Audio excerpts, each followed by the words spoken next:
North to south, coast to coast, around the world, this is the Wells Report. Greetings. I'm the Wells. John David Wells, in fact. We bring you the news, the real news. We analyze the news for fact and bias. We report on both. We then make commentary, and we debate. The commentary is not news. My commentary is my opinion. It's not news. If you want opinion as news, you're going to have to go someplace else. As a matter of fact, that leads us to debate. I want you to tell me what you think I get right and get wrong, or what you think is actually happening, and share that with all of us, because the mission of this broadcast is to have more truth at the end of it than we do right now. So, Yvonne Field is the first person through on the chat. You can find the chat on YouTube, Facebook, Twitter, and Twitch. Okay, you can find all that. And let's see. So Yvonne Field is the first one through. And by the way, Yvonne has done amazing work on this broadcast. She makes sure that everybody shares and so on and so forth. And by all means, please do me a big favor. Share this broadcast if you think there's value in it. Please share this broadcast. Please subscribe.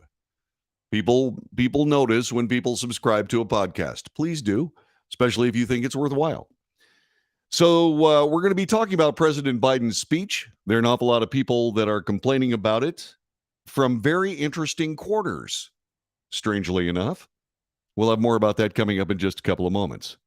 Meanwhile, what about Mar-a-Lago? What about the special master? What about all of that stuff? Well, we found out a little bit more about all of that stuff, because today the Justice Department filed a more detailed list of documents taken in its raid of former President Donald Trump's Mar-a-Lago resort, including dozens of classified documents and folders with classified markings. But they also found other stuff.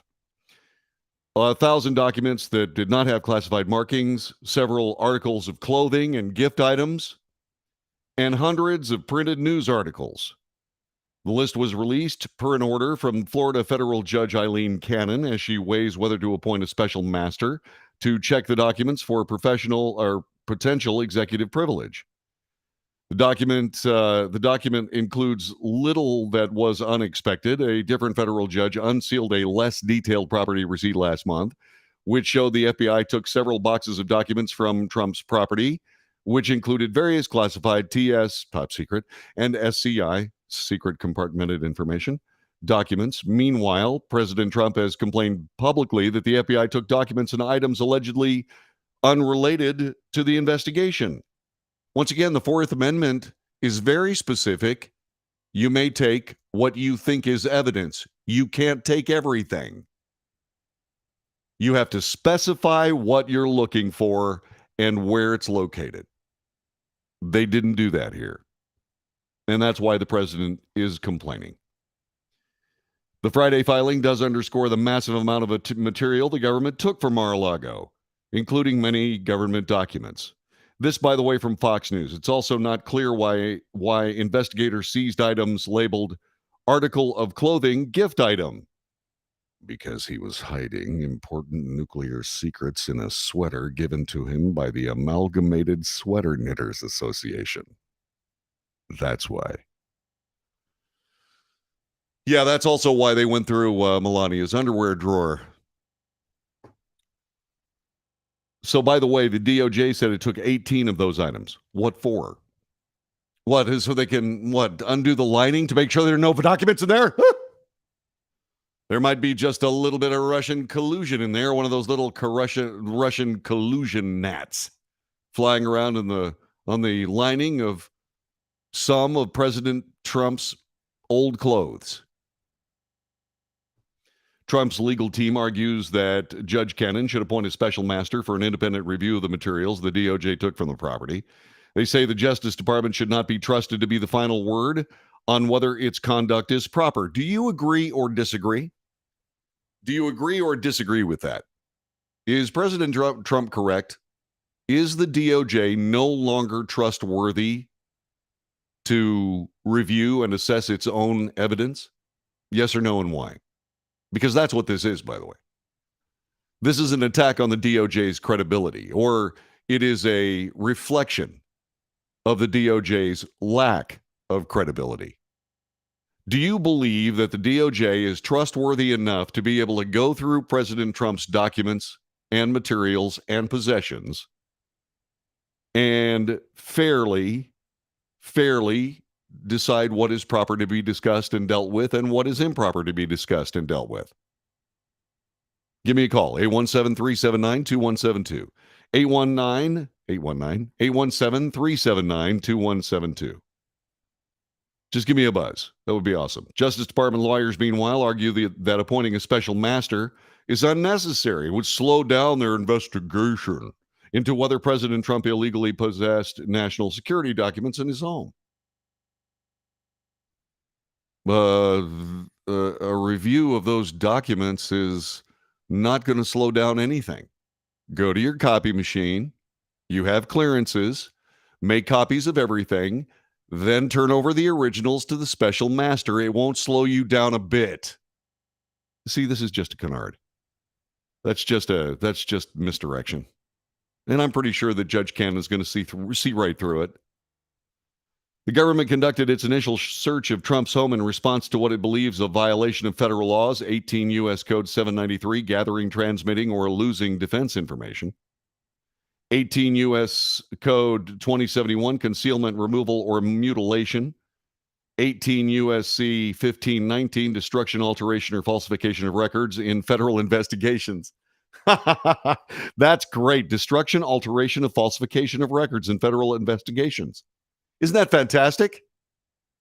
Because the FBI is guilty of that right now. They're guilty of that right now. Destruction, alteration, and falsification of records. Not to mention lying before the court. This is fantastic. The people that are guilty of all of this stuff are now charging President Trump because they think he's guilty of all this stuff. Well, I guess it takes one to know one, huh? Outrageous. Man, it's just so amazing. It's just so incredible. So let's see. Let me see what we can do about finding out just exactly what we have here. I might even be able to share that with you. Let me see if this does. No, that's not what I wanted. Hold on a second. What I'm trying to do is I'm trying to figure out how to make this bigger. Let's see if that'll do it. No, I guess I have to download it. Hang on just a minute here. Let me try to figure this out. Let me see if I can do this so that you can see it. I want to make sure you can, if you can. Let's see here. Because there's some really fascinating things on this list that at least I found fascinating. Let's see if I can download it. Can I download this? Hello? Oh, look, I can. Hold on just a minute. I'm sorry. I should have figured this out before I came on the air. All right. But what I'm going to do here is I'm going to download this list. And it looks like it's already finished. So let me come over here and pull this down. Okay. And then I have to get rid of this. And then I have to get rid of this. And then I have to click on this. Click on this. And we can discover this list together and find out whether or not it's important. Oh, look. This is actually working. I am overcoming my bimboosity when it comes to handling technology. I'm very proud of myself. So this is the actual document. Exhibit A. So just exactly what did they take? Okay, this is from the Southern District of Florida. As you can see, this is the actual document. All right. So items number 1, documents from the office, U.S. government document with secret classification markings. The second thing was U.S. government documents, photographs without classification markings. Item number 2, box container from office, 99 magazines, newspapers, press articles, other printed materials dated between 1/2017 and 7/10/2018. Okay, here we go. 2 U.S. government documents with confidential classification markings. 15 U.S. documents with secret classification markings. Now, these are varying degrees of classification. Okay? So far, we have 17, 24 classified documents. But confidential is not a big deal. Secret can be a big deal. But the really important stuff is top secret SCI. So 7 documents, top secret. Okay, that would be important too. Right? So top secret and secret, depending on what the actual content is. Now, remember, President Trump says that he has declassified all these things. So confidential, no big thing. Secret, top secret is serious. 69 U.S. government documents without classification markings. 43 empty folders with classified banners. And this is something that we have to discuss. What was in the folders? Why isn't what was in the folders in the folders? All right, so I will ask that. Okay, hang on a second. I will ask that question. If they're classified folders, what happened to the materials inside them? Now, because this chain of evidence is somewhat scattered, apparently the GAO packed all this stuff up. So there's a disconnect between the President of the United States packing his stuff and the GAO, a government agency, packing up this stuff. As we've seen, we have a deep state. There could be actors involved in that. Did they take the material out of the classified folders? We do not know. We don't know. Were there ever any materials in the classified folders? We do not know. But it is worth pointing out that those folders were empty. That got my attention. All right. Back to the list. Let's see, 43 empty folders, 28 empty folders labeled return to staff secretary/military aid. Item number 3, documents from the office. 2 U.S. documents, photographs without classification markings. Documents from office number 4. 26 magazines, newspapers, press articles, other printed media dated between 01/20/20 and 11/20/20. 1 U.S. government document with confidential classification markings. 1 U.S. government document with secret classification markings. 357 U.S. documents, U.S. government documents without classification markings. 396 U.S. documents, government documents, photos without classification markings. There's a whole lot of nothing in this. 640 U.S. government documents, photographs without classification markings. 1 U.S. government document, photograph without classification markings. 68 magazines, newspapers, press articles, other printed material between 10/2015 and 5/2017. An article of clothing, a gift, a book, 2 U.S. government documents, and photographs without classification markings. All right, so that's 3 pages of 8. All right, 3 pages of 8. Then they go to the storeroom. By the way, there were other, 2 articles, 2 documents, photographs without classification markings. Okay, so now we're on item number 9. This is the expanded list of stuff taken from Mar-a-Lago. Okay, so far I think we've got a couple of top secret documents that are marked top secret. And we also have some folders that are classified folders that don't have anything in them. Those are the 2 significant things that I've seen so far. Back with more in just a moment.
This is the Wells Report. My name is John David Wells. Our telephone number is 817-379-2172.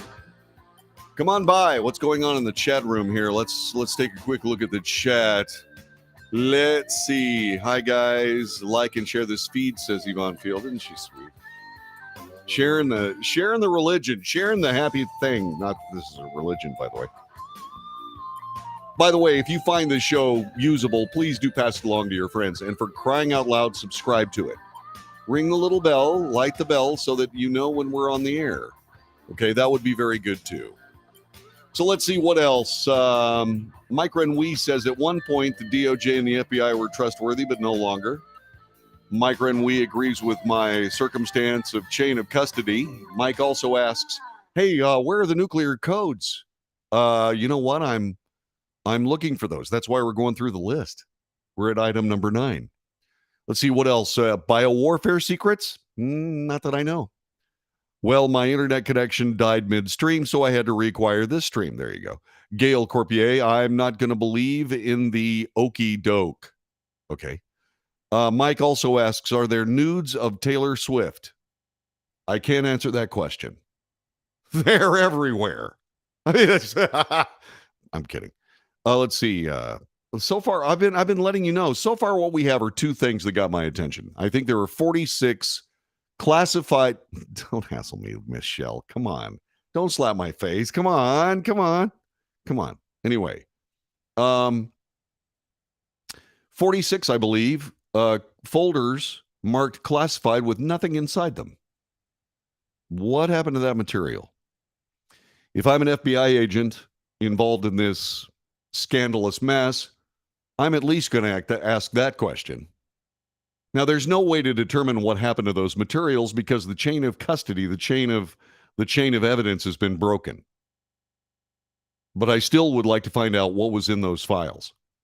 There may be some metadata that's written on the outside of the files that would give you a location of other copies of this material. But I'd be interested in seeing. I'd chase that down. So far, we have 2 top secret non-SCI documents. Now, we don't know whether those classification markings are still operative because of 2 reasons. One, the President of the United States said they're declassified. He is the ultimate authority on all that stuff. The other thing is this. These are likely original copies. It is possible that some of these documents have been declassified since they arrived at Mar-a-Lago. Now, I don't know whether that's real or not, but those are, I'm just bringing you, look, I'm trying to give you the data. I'm trying to give you information. You make of it what you will, please. All right, so we're at item number 9. 91 magazines, newspapers, press articles, other printed material dated between 1/20/19 and 9/20/20. Let's see, an article of clothing and a gift item. 65 U.S. government documents, photographs without classification markings. Item number 10, 30 magazines, newspapers, press articles, and other printed material dated between 10/20/08. 08? I don't know what this, okay, that might be 2008. And 12/2019. 11 U.S. documents with confidential classification markings. Again, not that big a deal.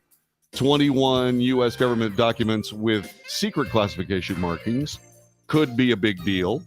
3 articles of clothing, gift items, 1 book, 255 U.S. government documents and photographs without classification markings. So far, 2 items have my attention. 2. Although the secret documents, that could be an issue. We're going to continue this because I think this is news. Do you agree? I believe this is news. So all that... Were there any pictures of Taylor Swift nude? They're everywhere. Everywhere! You're listening to the Wells Report. By the way, I have to explain my wardrobe because it's Fishing Shirt Friday. It's next. This is the Wells Report.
This is the Wells Report. My name is John David Wells. Thanks very much for joining us. Please subscribe to this broadcast. If you believe that it's important, please subscribe to it.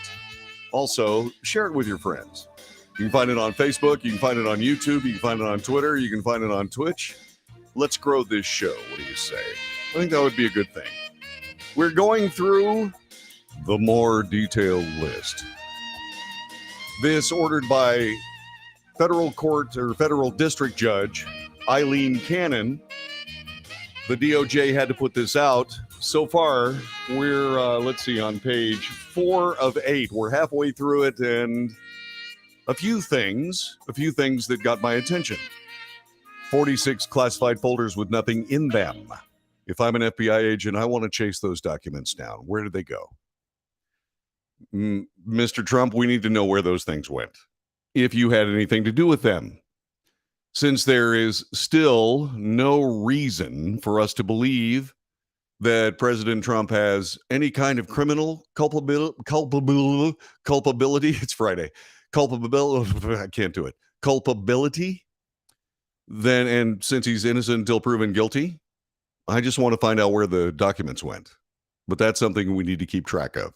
Also, a couple of top secret documents, too. Okay.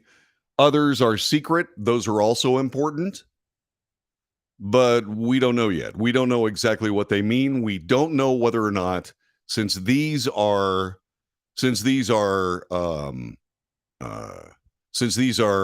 probably original documents, we don't know whether they've been declassified in the meantime.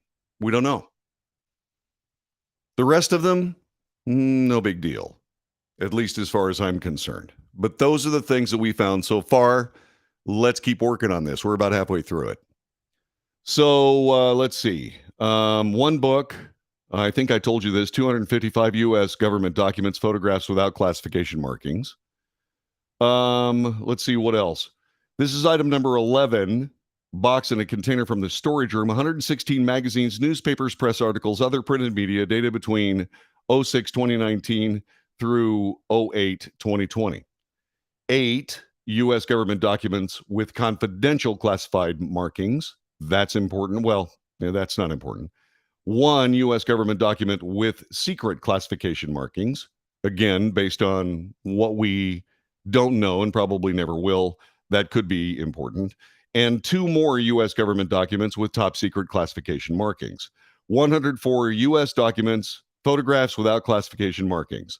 You know, if these U.S. government documents, photographs without classification markings, and so far there are hundreds of them. So far, you know, that's probably this limited set, what the Justice Department referred to as a limited set of possibly privileged information. Well, if there are hundreds of these documents, it's not a limited set of anything. It's hundreds of them. So why does the FBI have them? I'm asking. By the way, another thing on the secret and top secret classification markings, how many of those have to do with exculpatory, in other words, information that proves President Trump is innocent, that have to do with the Russia collusion hoax? So all of these little rubrics you have to keep in mind, okay? 39 magazines, newspapers, press articles, other printed media dated between 01-2017 and 03-2020. That's item number 12. That's a box from the storage room. Okay, 71 U.S. government documents, photographs without classification markings. Item number 13, a box from the storage room, 62 magazines, newspapers, press articles, other printed media dated between 09-2018, 08-2019. 2 U.S. government documents with confidential classification markings. 1 more U.S. government document with top secret classification markings. So if we count top secret as being serious, and we probably should, that's 5, I believe. 1 article of clothing and gift items. Once again, what are they going to do? Go through the lining, see if there's anything really super secret, and see if the nuclear codes are there. 708 U.S. government documents, photographs without classification markings. Again, adding to this list of now well over 1,000 documents without classification markings. What are we looking at here? Item number, this is looking like a fishing expedition now. Item number 14, 87 magazines, newspaper articles, press articles, other printed material dated between 01/2018 and 11/2019. U.S. government documents with confidential classification markings, 438 government documents and photographs without classification markings. Now we're over 2,000 of those. And these are just rough estimates. 65, this is from a box and a container in the storage room, item number 15. 65 magazines, newspapers, press articles, other printed media dated between 10/2016 and 11/2018. All right, let's see. Also from item number 15, 1 U.S. document with confidential markings, 4 U.S. government documents with secret classification markings. Again, could be serious. 2 books. Oh my God, President Trump reads. Oh my. Let's see what else. 78 U.S. government documents and photographs without classification markings. 2 empty folders with classified banners. What happened to the materials inside? 2 empty folders labeled Return to Staff Secretary, Military Aid. Okay, let's see. 2016, or I'm sorry, item number 16. 76 magazines, newspaper articles, and other printed media dated between 11/2017 and 12/2017. 60 U.S. government documents and photographs without classification markings. Item number 17. By the way, we're now on page 5 out of 8. Item number 17, the box from the storage room. 67 magazine, newspaper, press articles, other printed media between 7/2016 and 3/2017. 5 articles of clothing and gift items. 2 U.S. government documents and photographs without classification markings. Item number 18, a box container from the storage room. 4 magazine, newspaper, press articles, other printed material dated between 2018 and 2019. 1 U.S. government document with secret classification markings, could be serious. A book. 1,571 U.S. government documents and photographs without classification markings. 2 more empty folders labeled Return to Staff, Secretary, Military Aid. Item number 19, another box from the storage room. Now remember, this is a storage room that is being guarded by Secret Service personnel. Just saying.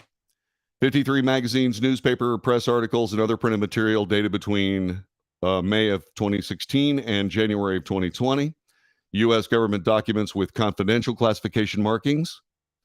5 articles of clothing and gift items. 236 U.S. government documents and photographs without classification markings. I think that's over 4,000 now. 121 magazine, newspaper, press articles, and other printed media dated between 08/2017 and 12/2017. 16 U.S. government documents, photographs without classification markings. Item number 21, a box from a box/container of the storage room. 2 magazines, newspapers, press articles, and other printed media dated 11/2020. 1,400 U.S. documents, U.S. government documents, photographs without classification markings. Okay, now we're over 5,000 of those. And this was supposed to be the limited set of possible privileged information. Looks to me like it's a whole bunch of memorabilia. Let's see what else. 109 magazines. This is item number 22, box container from the storage room. 109 magazines, newspapers, press articles, other printed media dated between June of 2020 and October of 2020. 29 U.S. government documents, photographs without classification markings. Item number 23, the box container from the storage room. 67 magazines, newspapers, press articles, other printed media between 11/2016 and 6/2018. 1 U.S. government document with secret classification markings, could be important. 1 book. 70 U.S. documents, photographs without classification markings. 8 empty folders labeled Return to Staff Secretary, Military Aid. Need to know why those folders are empty. Item number 24, 1 magazine, newspaper, press articles, and other printed media dated circa 2018. 1,603 U.S. government documents and photographs without classification markings. And now we're over 6,000 of those documents. The supposed limited set of privileged information. This is beginning to stink. This is really beginning to stink here. 76 magazine, newspapers, press articles, and other printed material dated between October of 2016 and November of 2017. 1 U.S. government document with confidential classification markings. 1 U.S. document with secret classification markings, 20 U.S. government document photographs without classification markings, 1 empty folder with classified banner. What was in that? And what was the classification? That should be on the folder. And if it's classified, why is it empty? Let's see what else. 8 magazines, newspapers, press articles, other material. This, by the way, is still from item number 26, a box container from the storage room. 8 magazine, newspaper, press articles, other printed media dated between December of 2017 and March of 2020. 3 U.S. government documents with top secret classification markings. I think that comes to 6 now. 6 top secret. That's important. 1 article of clothing and gift items, 1 book, 1,841 U.S. government documents, photographs without classification markings. Okay, so that's 8,000 U.S. government documents and photographs without classification markings. Item number 27, a box container from the storage room, 1 magazine, newspaper, press article, other printed media dated between July of 2016 and September of 2020. Another article of clothing and gift items. You know, these FBI agents, it seems like they're clothes horses. They just want to see what kind of clothes everybody's wearing. 23 books, 52 documents, government documents, photographs without classification markings. Item number 28, 2 magazine, newspaper, press articles, and other printed media dated between, this would be February of 2017 and March of 2017. All right, here we go with some more U.S. documents. Government documents with confidential, secret, and top secret. That's 4. That means 10 so far. 1 article of clothing and gift items, 1 book, 795 U.S. government documents and photographs without classification markings. Let's see what else. Item number 29, another box from the storage room. 86 magazines, newspapers, press articles, and other printed media dated between October of 1995 and May of 2019. 1 U.S. government document with top secret classification markings. That's 11. 35 U.S. government documents and photographs without classification markings. 29, this is our item number 30, 29 magazines, newspapers, press articles, and other printed media dated between May of 2020 and September of 2020. 82 U.S. government documents and photographs without classification markings. Item number 31, 111 magazines, newspapers, press articles, and other printed media dated between June of 2015 and April of 2019. 41 U.S. government documents and photographs without classification markings. Let's see, 94 magazines, newspapers, press articles, and other printed material dated between February of 2008 and April of 2020. 1 book, 88 U.S. government documents and photographs without classification markings. And finally, item number 33, 83 magazine, newspaper, press articles, and other printed media dated between February of 2017 and February of 2018. 1 book, 44 U.S. government documents and photographs without classification markings, 2 empty folders with classified banners, 2 empty folders labeled Return to Staff Secretary, Military Aid. All right, so I make that 11 top secret documents. Again, we don't know what these top secret documents are. We also don't see anything that's top secret SCI on this list. It doesn't mean that they aren't on some other list, but on this list, no top secret SCI. Now, remember, the FBI was going after things that had not been turned in that were classified. A lot of these items are classified at lower levels. And we don't know how many of these documents are about the Russia collusion hoax. But we do know that all this material is in the hands of the FBI. We also know that the FBI has this habit of creating evidence and altering evidence. A special master is absolutely required here. So we have 11 top secret.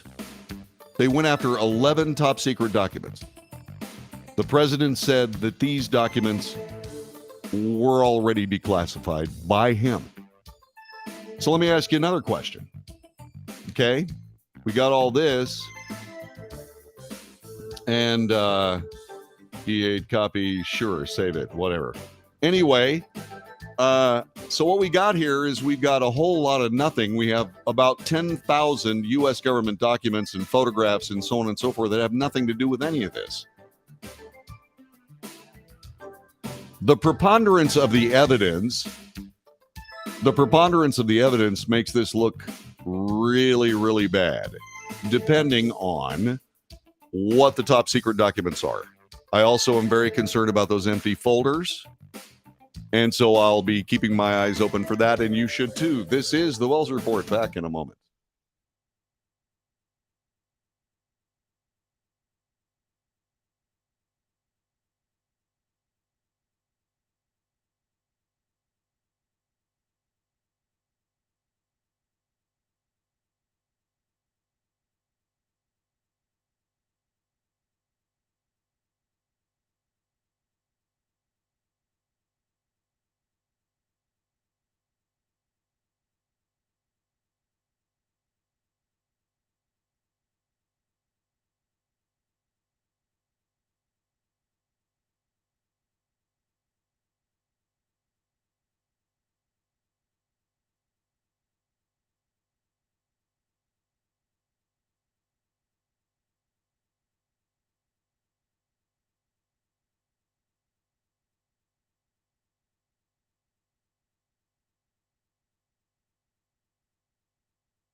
This is the Wells Report. My name is John David Wells. Thanks very much for joining us today.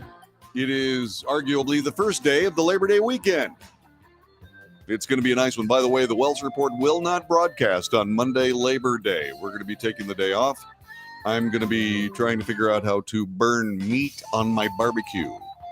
I'm also going to spend an awful lot of time thinking about people we've lost, including two brothers of mine from the Texas State Guard.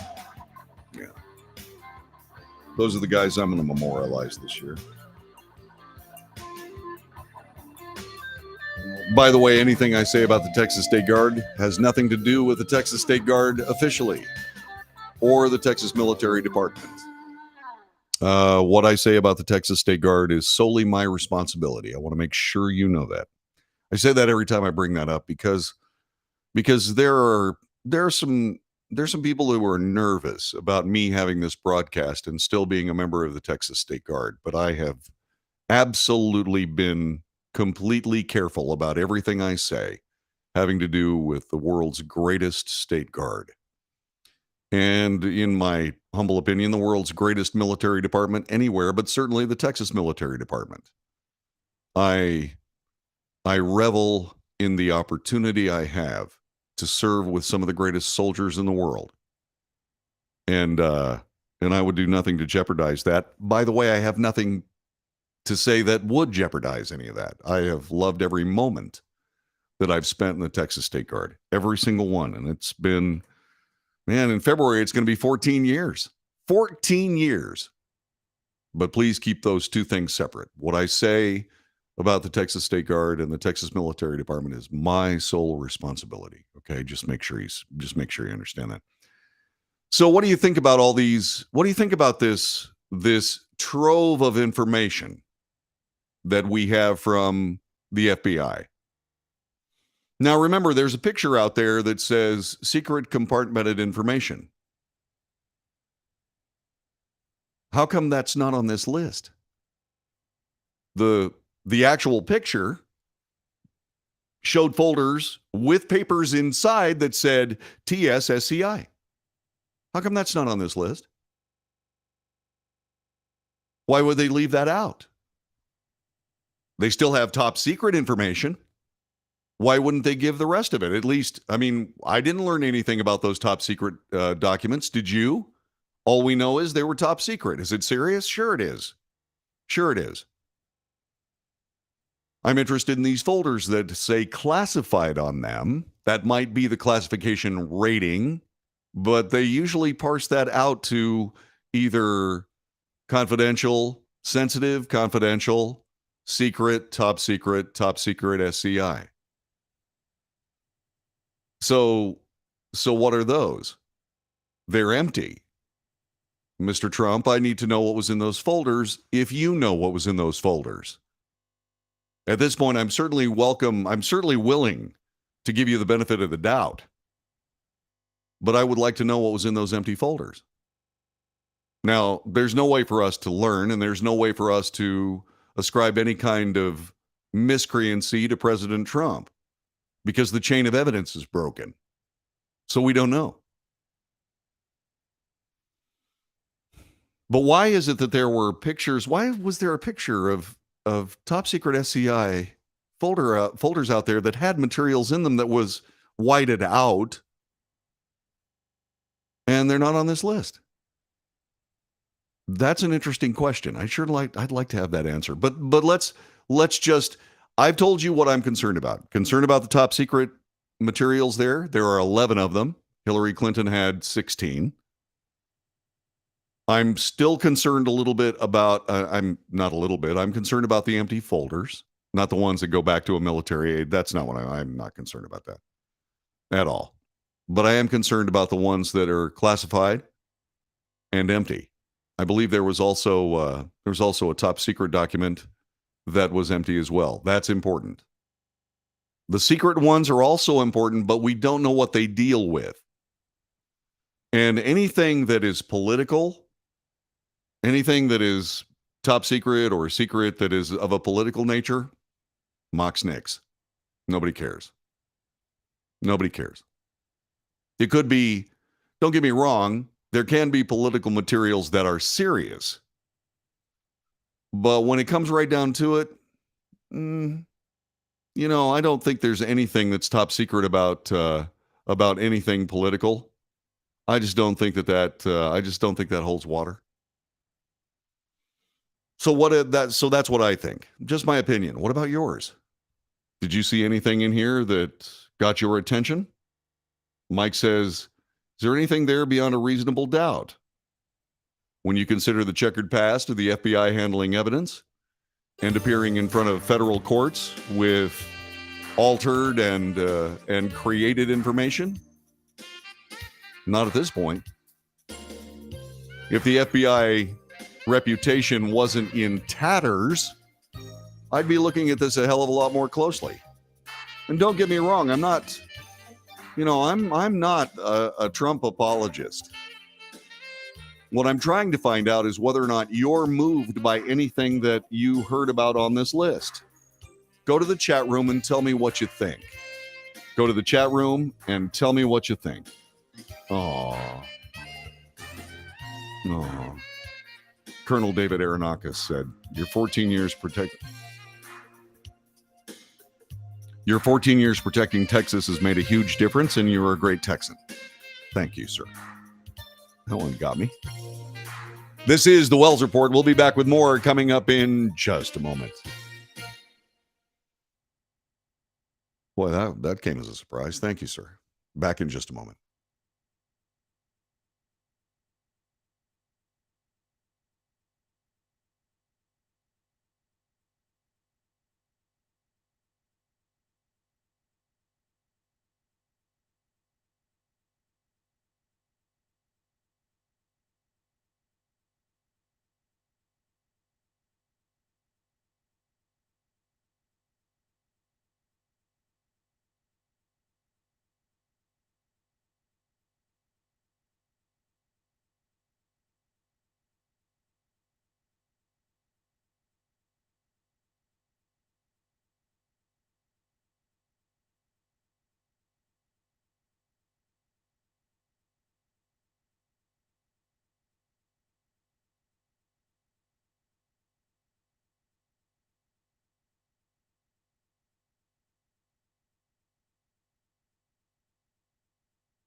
North to south, coast to coast, around the world. This is the Wells Report. Greetings. My name is John David Wells. We report the news. We analyze the news for fact and bias and point out each. We make commentary and then we debate. That's the check and balance. That's the check and balance of all the things you hear on this broadcast. Because without you, this is half a broadcast. This is half a discourse. And it's essential that we have this discourse. That was something that was brought into sharp focus as President Biden again relegated 74 million of us as enemies of the state. It was awful. It was terrible. We're going to discuss that today. But I want to make sure of something before we move forward. The commentary portion of news, analysis, commentary, and debate is simply my opinion. It has nothing to do with news. It is only my opinion. Just as valuable as yours. Please, by all means, share your opinion. You can do so on the chat room, Facebook, YouTube, Twitter, and Twitch. So please do that, would you? I would appreciate it. Thank you. Thank you very much. Last night, I had the brilliant privilege of standing with a guy you may never meet. At least people outside of Texas may never meet. And that was Tim O'Hare. Tim O'Hare was a guy who was chosen by his neighbors in a town around here called Farmers Branch. He was chosen as their mayor. He served 2 terms there and is now running for Tarrant County judge. Now, is this a legal position? No, but it is, but it isn't. It's a county administrator, just about every place else. But in Texas, we call them county judges. And they have a county judge commissioner's court. And those are people that make decisions on a county level. This, as we found out during the COVID-19 shutdowns of the United States economy, these are very important positions. And they need to be run by people who, okay, granted are in politics and granted are a part of a political process, but are neighbors. That's who needs to be in those seats. And I've always been very, very careful of endorsing political candidates. But Tim O'Hare is my neighbor. He's also a friend of mine. He was one of the first people we ever talked to when I moved to Dallas, Texas, Dallas-Fort Worth. I live in Fort Worth. But when I moved to the DFW area 16 years ago, he was one of the first people on the Wells Report when I was on KLIF radio. I've known this guy for a long time. Went to his wedding. Know his wife, know his kids. He's got 4 beautiful daughters. They're great people.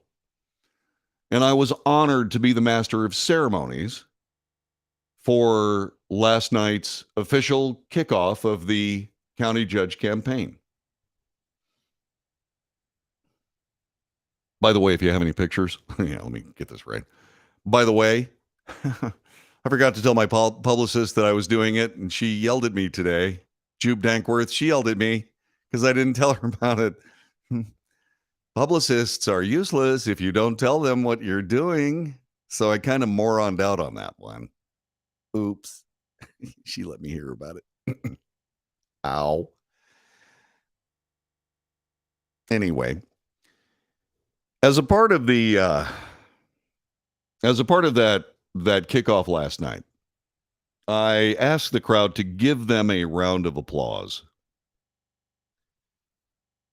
Give themselves a round of applause. And I asked them to do that because I mentioned that they had a lot of other alternatives. And then, in what was one of the biting pieces of humor that night, I said, you could be at home swilling bourbon, listening to President listen to President Biden call you a fascist, which I thought was kind of funny in a painful way. But that was the reason I said it. And I have to admit, and this is important that you know this, I have to admit that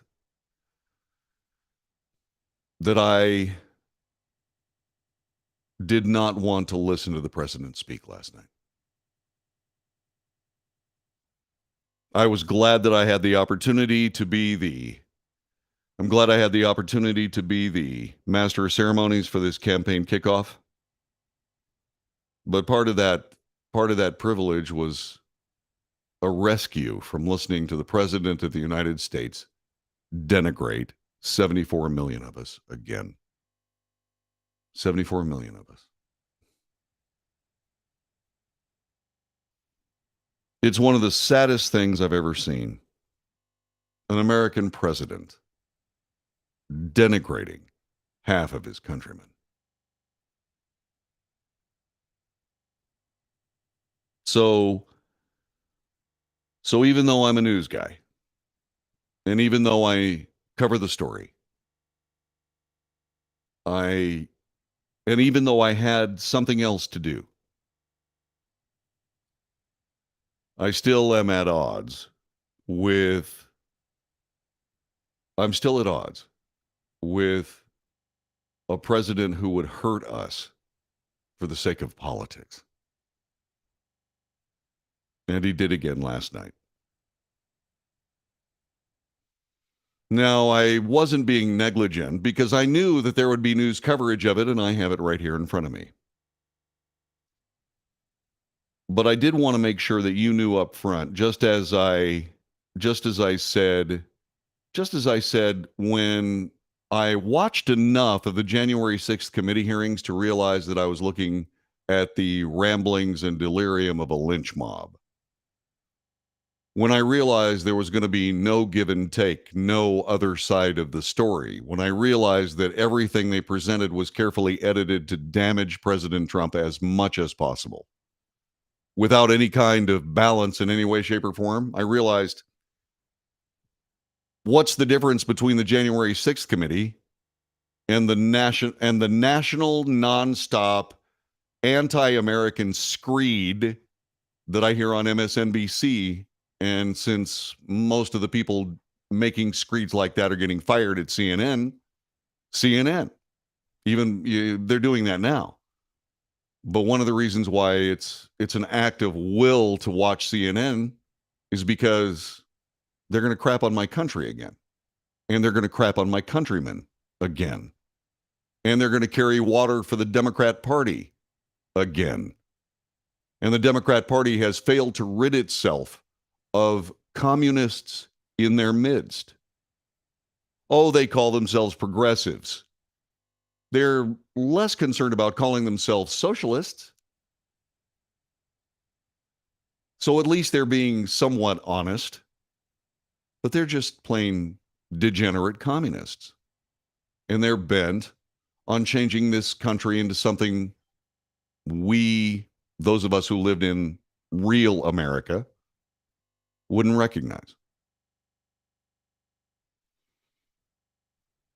And so I'm here reporting the story, but I wanted you to have the background because I've been watching an awful lot of people who do this job being castigated by their colleagues on other networks and so on. And while I'm pretty sure that this will never make the air anywhere else but here, I know the value of a clear conscience. And I want to make sure you know where I'm coming from. Now, I'm not a Republican. Do I want to make America great again? Absolutely. Do I believe that President Donald Trump was the most recent president who cared about this nation more than he cared about his reputation? Yes. Do I believe he did great things for this nation? Absolutely. Things that have been bothering me for decades, like having to walk hat in hand to the Middle East and beg for oil. We have all we need here. We need to harvest our own energy, not because it makes the prices go down, but because it's a national security problem. And those people that we're buying oil from hate it. They hate us. Venezuela, their former whatever they call it president, I guess. Those guys, that guy talked about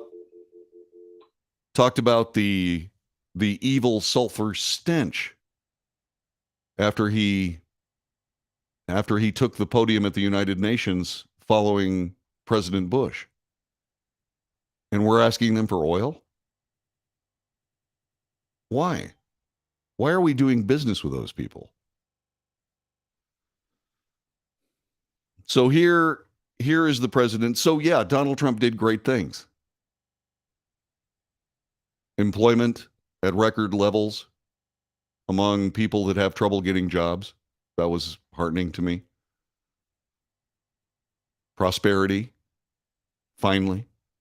A government, and what's more important than all of that was a government that I believed for a brief shining moment under the most adversarial possible contexts and terms operated to the benefit of the people of the United States, as opposed to in spite of them, or as opposed to frankly ignoring them. It was great to have that. I'd like to see more of it. But we're not going to get it with Joe Biden. And here's why. From CNN, President Joe Biden delivered his sharpest rebuke yet of Republicans and their fealty to his predecessor, President Donald Trump, in an evening speech in Philadelphia last night, alleging that those people, Republicans, and people who support Republicans and President Trump, quote, thrive on chaos, unquote, and warning that their attempts to undermine democracy could devolve into violence. Quote, they live not in the light of truth, but in the shadow of lies, President Biden said in front of a red-lit Independence Hall, harnessing the historic setting to call for a reckoning on the movement led by former President Donald Trump. It was a strident and urgent call to Americans months ahead of the midterm elections that will determine the control of Congress. Biden's remarks, while billed as an official address, a policy address, provided the broad contours of his election message heading into the fall. Those are the first three paragraphs of this article from CNN. I'm going to comment on those next, and then I'll continue giving the news as CNN sees it. Is it biased? Not so far, actually. This is pretty straightforward. This is pretty straightforward journalism so far, which means that whatever the new boss of CNN is doing is actually being shown, at least in this article, as a return to journalism. Do I agree with what the president said? No. I have vehement disagreements with the president, but at least CNN is reporting this one fairly and down the center. Back with more in just a moment. This is the Wells Report.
You are listening to the Wells Report. My name is John David Wells. This is the first day of the Memorial Day weekend. Be safe, make good decisions, because we need you back Tuesday. I'm taking Monday off. I am taking Monday off. This is the Wells Report. This is the Wells Report. So, CNN has written about President Biden's speech last night. There's a whole bunch of information about that speech. We're going to try to get to as much of it as we can. President Biden delivered his sharpest rebuke yet. I've already reported this, so I'm going to comment on it now. That's my opinion and only opinion. It's not news. President Joe Biden delivered his sharpest rebuke yet of Republicans and their fealty to his predecessor, Donald Trump, in an evening speech in Philadelphia last night. Okay, so before we go any further, let's discuss fealty, shall we? Fealty. I know what it means. It is a feudal tenants or vassal sworn to loyalty to a lord. You know, I support Donald Trump a lot because he's the first American president that I've seen since George W. Bush. I mean, he was chosen by the people. His first political career move was as president of the United States because he could articulate what Americans had been saying to themselves for decades. So I support Donald Trump, but I don't consider him a lord. I don't consider myself a feudal tenant or a vassal. So when President Biden says that this is a rebuke of Republicans and their fealty to President Trump, that is a mocking, snide, snarky statement. That's thing number one. Then he says that people who support President Trump thrive on chaos. What chaos is that? Well, John David, the January 6th insurrection. No, that wasn't an insurrection. That was a peaceful protest. You know why I say that? Because the hundreds of BLM riots over the summer of 2020 were called peaceful protests. As a matter of fact, if anything, the January 6th peaceful protest was far less violent than any of the MAGA protests. The BLM protests. Far less violent. Everybody keeps trying to say, my God, there were 6 police officers that were killed because of January 6th. No. They either died of natural causes or at their own hand. The Democrats look like idiots when they tried to say that Brian Sicknick was killed in the line of duty. No, he had a stroke that had nothing to do with any kind of physical injury. Nothing to do with anything. But he lay in state in the Capitol Rotunda. And they somberly walked past, looking like idiots. That's just my opinion. By the way, this is the opinion part of this. So we thrive on chaos? Well, what about the BLM protesters? Was that chaos? Looked like chaos to me. Come to think of it, whenever I see some big guy beating a woman, protecting her business with a 2x4, I think that's chaos. But the president didn't talk about any of that. Why? That's not a rhetorical question. That's a serious question. Why didn't he talk about the BLM riots, where people died? Actual people died because of violence in BLM protests. Actual political leaders egging on protesters instead of something that's been cobbled up to pin on President Trump. This is not fealty to President Trump. This is honest reporting from an honest reporter. It's called The Wells Report. Back with more in just a moment.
This is the Wells Report. My name is John David Wells. We're going over President Biden's speech last night.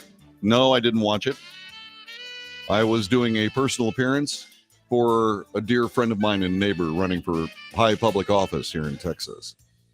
But I will point out that I was relieved that I didn't have to hear this in person, that I didn't have to listen to President Biden denigrate me and 74 million other Americans, because that's exactly what he did. And I got to be honest with you, my pain threshold is being badly abused by these people. And I believe yours is too.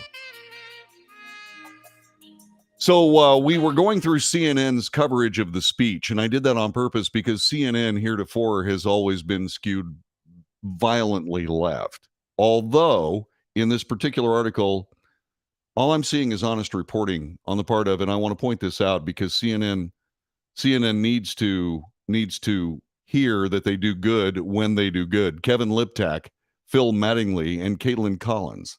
So far, this article is pretty darn good.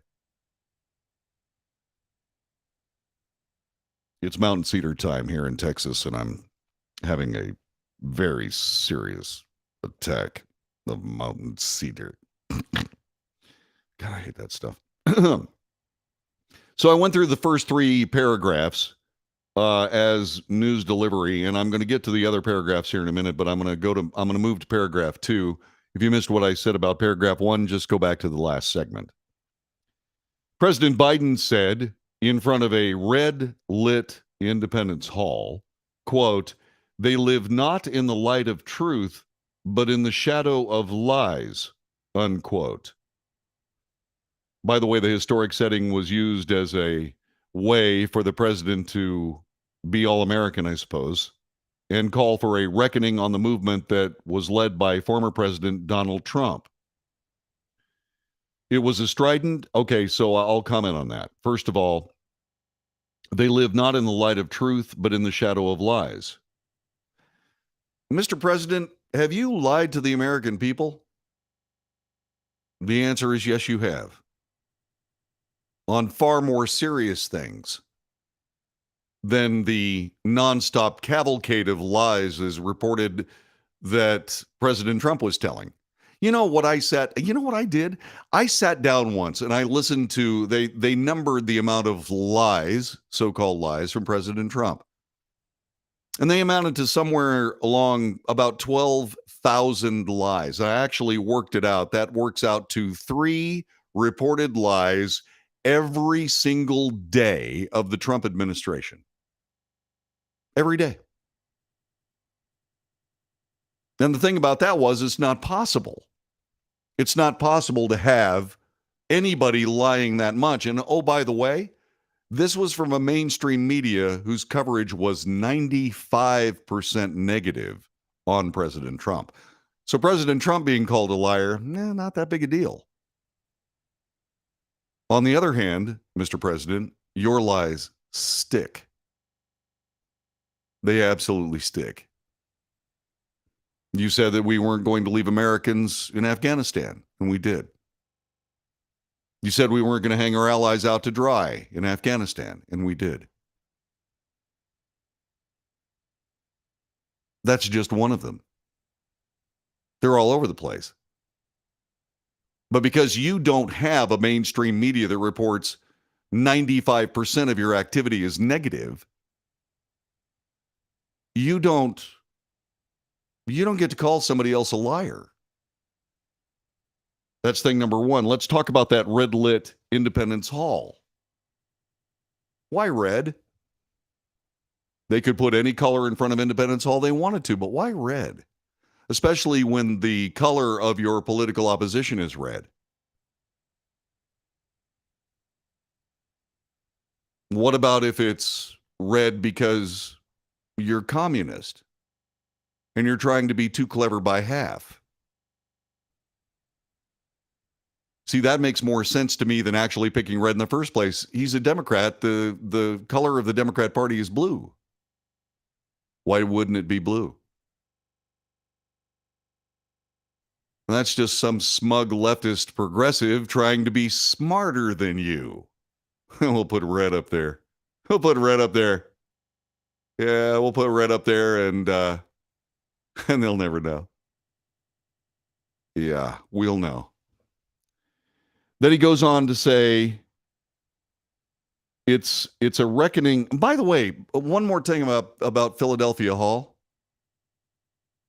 You know, the work to build the United States of America occurred in that building behind you, sir. It was done by people who were called terrorists, people who were called revolutionaries, people who did use violence to build this nation into the greatest country in the history of the human endeavor. Then to say it's a movement led by former President Donald Trump. What about the movement led by George Washington? What about the movement led by Thomas Jefferson and James Madison, Benjamin Franklin, John Hancock, Samuel Adams? What about those? What about those insurrectionists? That was a singularly bad place to place this particular speech. I might have suggested doing the speech in front of the old Soviet embassy. Sir. Third paragraph. It was a strident and urgent call to Americans, months ahead of the midterm elections that will determine control of Congress. It wasn't just strident and urgent. It was frightened and hypocritical and hysterical. He says that somehow the country's future and democracy is at stake. Not democracy. Democracy. Democracy is at stake, and by golly, it should be. And oh, by the way, what we're doing is we're saying that it's about the future of the nation. He said it's about democracy and the future of the nation. No, it's democracy and the socialist future of the nation. And yes, it's at risk too. Because Americans make lousy socialists. You know why? Because eagles don't flock, Mr. President. They don't flock. And the nation, this nation, is populated by eagles. We don't flock. We don't show fealty to our presidents. Admiration? Sure. Do we show them respect? Yes. Even you, Mr. President. I got to be honest with you. Sir, I'm disgusted by your commentary about 74 million Americans. I'm disgusted by it. But I haven't degenerated into trashing you the way you trash us. Calling out President Trump as a liar? Oh, really? I'm just pointing out that you got bigger ones that you got to explain. And you're not going to because you've got a friendly mainstream media. President Trump didn't have that. A difference of opinion, sir, is not a lie. Telling the American people one thing and doing something else, that's a lie. And you've done it over and over and over again. Over and over. A strident and urgent call to Americans months ahead of the midterm elections. It was billed as an official address. It wasn't. It was a campaign. It was a campaign stump speech. And yes, it did provide the broad contours of the president's election message going into the fall. Well, that makes it a political speech, not a national address. The government owes every network that carried the speech a bit of money. The DNC needs to start writing checks because you just got, what, a 45-minute campaign commercial? That's not going anywhere, by the way. Back to news reporting, because I've gone through the first three paragraphs. Here we go. Even as President Biden worked to balance a dose of optimism about the country's future and his own string of recent accomplishments, President Biden painted a dark portrait of his political opponents, saying that President Trump and his followers are threatening the entire American experiment. He named his predecessor within minutes of taking the stage and suggested Americans faced an existential choice in the upcoming elections. Quote, "As I stand here tonight, equality and democracy are under assault. We do ourselves no favor to pretend otherwise." President Biden then attempted to separate President Trump's most loyal followers from the Republican Party as a whole. As he concluded, he sought to strike a more upbeat note, saying it was still within the voters' power to rein in the nation's darkest forces. All right. Back to commentary. Even as he worked to balance a dose of optimism about the country's future, hey, half of Americans are fascists, but you can defeat them. That's not optimistic.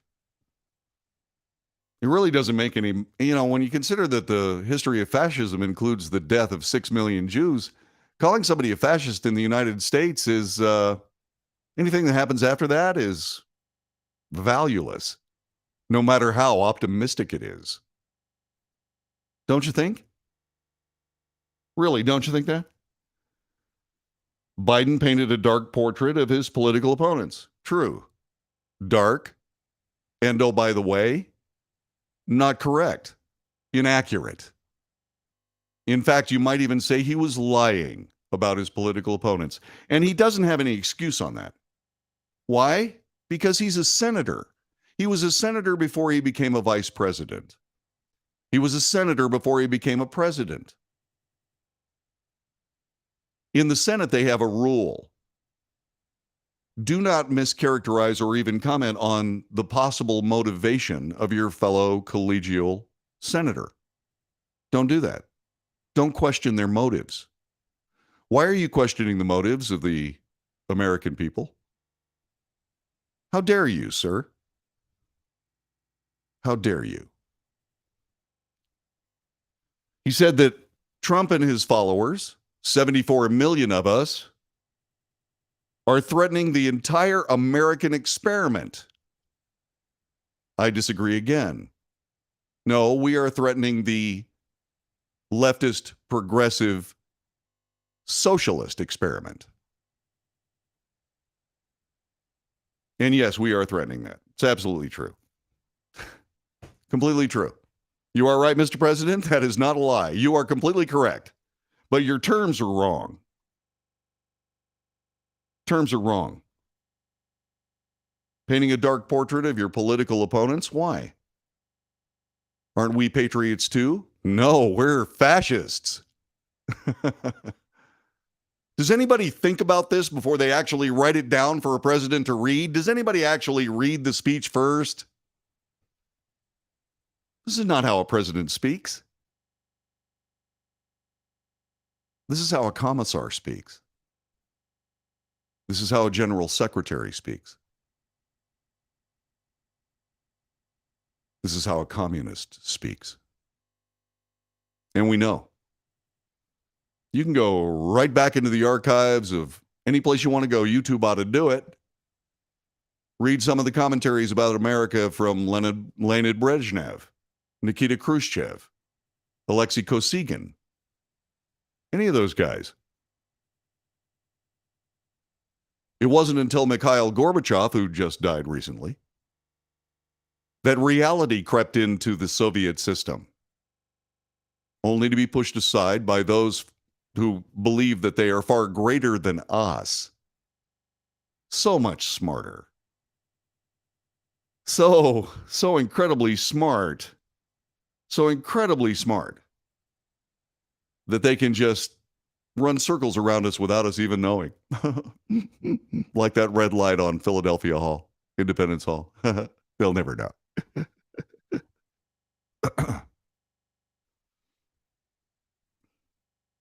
As I stand here tonight, equality and democracy are under assault. What equality is under assault? The only equality problem that I see, the only equality that I see is under assault There's leftists all over the country doing things like, disenfranchising the seniority of white teachers and professors. Those are your people, Mr. President. You know, racism is racism. It really doesn't make any difference what color skin is involved, does it? Or am I missing something?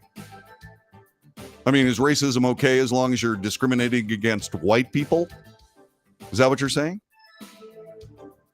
Oh, that's not racism, that's justice? Oh, is that what you're saying? Because we've been so awful to people with different colored skin, we're just getting the flogging we deserve? Is that what you're saying, Mr. President?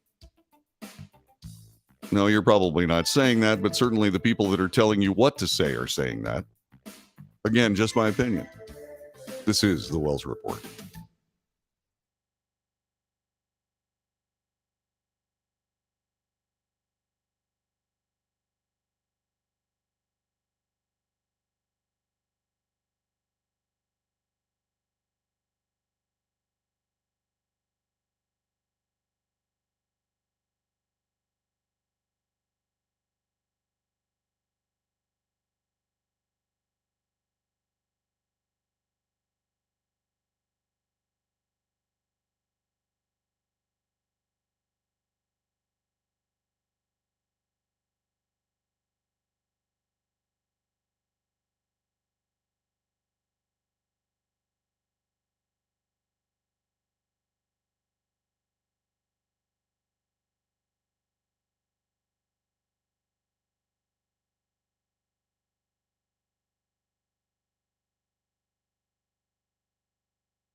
You are listening to the Wells Report. My name is John David Wells. Our telephone number is 817-379-2172. We're going over the president's speech last night.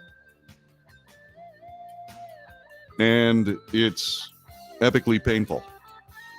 It's painful to read these words, especially when you know. Well, I was about to say, he's serious, but, this is politics. Does President Biden actually believe this? I don't know. But a guy that would stand up in front of the nation and say this, I don't believe believes anything. I believe he's a sociopath.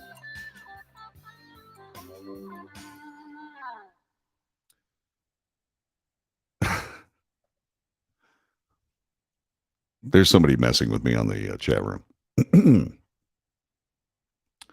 The heart of President Biden's address, this is news reporting, so I'm not opining. From CNN, the heart of Biden's address was a ringing alarm bell of what he called an extremism that threatens the very foundations of our republic. MAGA forces are determined to take this country backwards to an America where there is no right to choose, no right to privacy, no right to contraception, no right to marry who you love, he said, striking on cultural issues Democrats believe will help them win in November. They promote authoritarian leaders. They fan the flame of political violence. After tearing into the Republicans for what he called MAGA extremism and semi-fascism over the past week, administration officials say President Biden determined the time was right to provide a more serious, sober reckoning on what he regards as growing anti-democratic forces building across the country.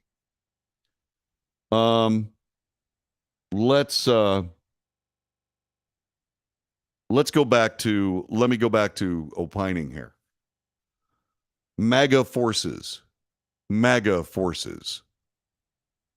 What are they? MAGA forces are people who believe in making America great again. What does President Biden want to make America into?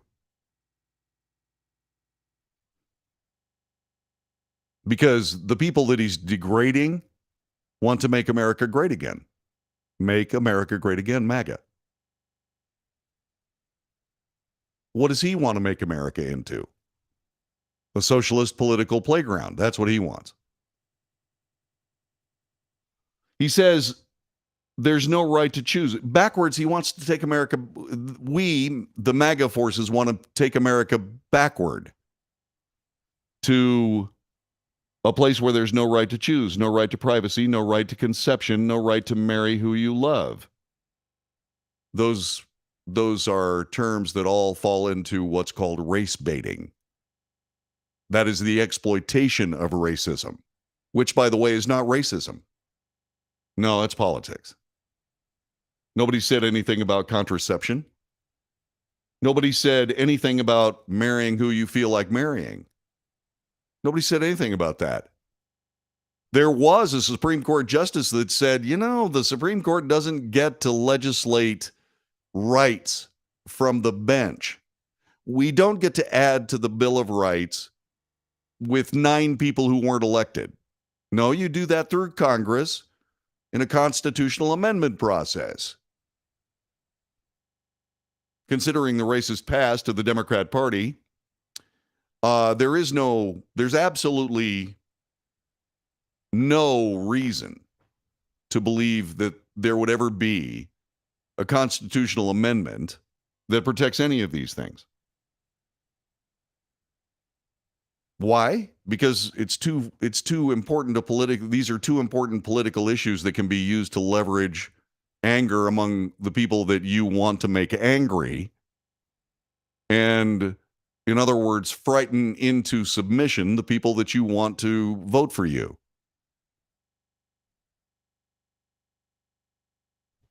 It's not that if we want to take the country back to anywhere, we want to take the country back to we want to take the country back to a constitutional republic instead of a federal republic run by politicians straight into the ground. Once again, I'm not questioning their motives. This government is $30.8 trillion in national debt. That's more important than politics for me. It's more important than politics for me. And that is bipartisan. It's a political process. That's why we're $30.8 trillion in debt. It's not people who want to make America great again that are the threats. It's politicians spending money like water for chocolate.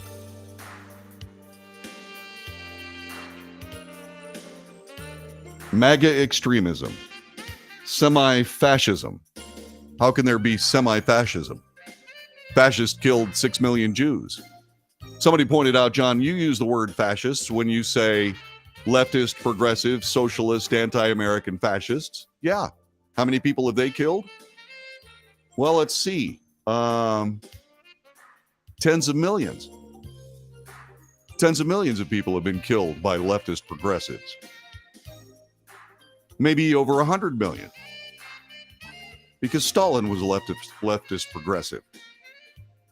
Marx's philosophy starved and murdered people everywhere that Marxism has been tried. Mao was a leftist progressive. The only difference between ours and theirs is that theirs actually had political power. This is the Wells Report. We'll be back with more coming up in just a couple of moments. Thanks for joining us. I appreciate it.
North to south, coast to coast, around the world. This is the Wells Report. My name is John David Wells. We report the news. We analyze the news for fact and bias. I make commentary, and then we debate. Debate the check and balance this nation needs. If you agree with me or disagree with my commentary, it's just my opinion. It's not the news. I differentiate between news reporting and opinion. And make sure you know I'm telling you what I think. And when I report news, I'm telling you I report news. I don't want there to be any ambiguity. And if indeed you have an issue with something that I say, please by all means, share it with us. But do so respectfully. I'm not interested in getting into an argument. I'm interested in factual debate because that's what this nation needs. So we've been, in the last hour of this broadcast, we are discussing President Biden's speech. We're going to continue that this first half hour of this broadcast. If you missed anything that I have said up to this point, go back and watch. And by the way, if you believe that this show has any merit or value, please share it with your friends and by all means, subscribe. So the president tore into MAGA extremism. When you talk about Americans who want to make America great again, the word that goes past that is not extremist, certainly not in a factual sense. The word that goes behind that is patriot. Make America great again is a worthy endeavor. It's not worthy of an extremist, which is why I call out people who believe in, say, for example, a MAGA philosophy, who go out and do incredibly stupid things like cross police barriers, take weapons to some kind of a political demonstration. I call those people out. I call those people out no matter what they do. But to label people who want to make America great again as extremists, I think speaks for itself. And once again, you heard me say, I think speaks for itself. This is news reporting. Officials insisted that President Biden's message wasn't partisan, instead targeted to an extreme wing of the GOP. Still, he called on his audience to go to the polls in November and lashed into his predecessor, President Trump, backed by traditionally apolitical symbols like the United States Marine Band and two Marines who were positioned in a spot where they were on camera through the speech. There were an awful lot of people talking about that, including CNN and including leftist CNN commentators who found that abhorrent. More about that later. He went on to say this: we must be honest with each other and ourselves. Too much of what's happening in our country today is not normal. A good statement. Then he said, the Republican Party of 2022 is partly dominated, driven, and intimidated by Trump and his acolytes. What does the word acolyte mean? A person assisting a celebrant in a religious service or procession.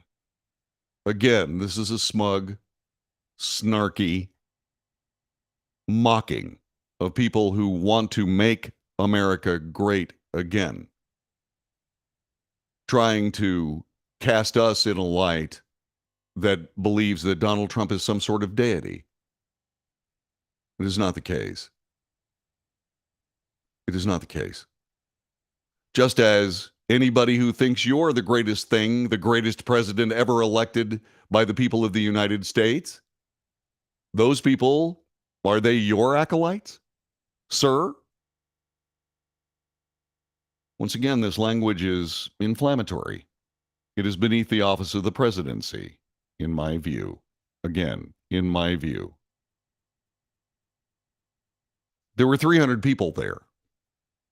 former President Trump is going to have a rally here in a couple of days. Do you think there are going to be more than 300 people? By the way, the 300 people that saw the speech, they were all invited by the White House. Considering the stylings of the January 6th committee, do you believe they are partisan or not? Just a question.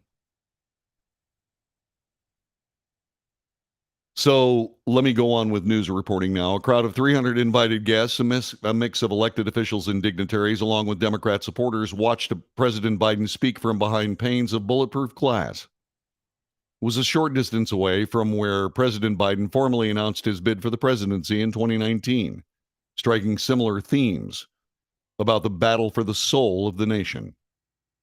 White House officials emphasized ahead of time that when President Biden warns of a threat to democracy, he's not talking about Republicans as a whole, but those who style themselves after President Trump and then said MAGA Republicans, Make America Great Republicans.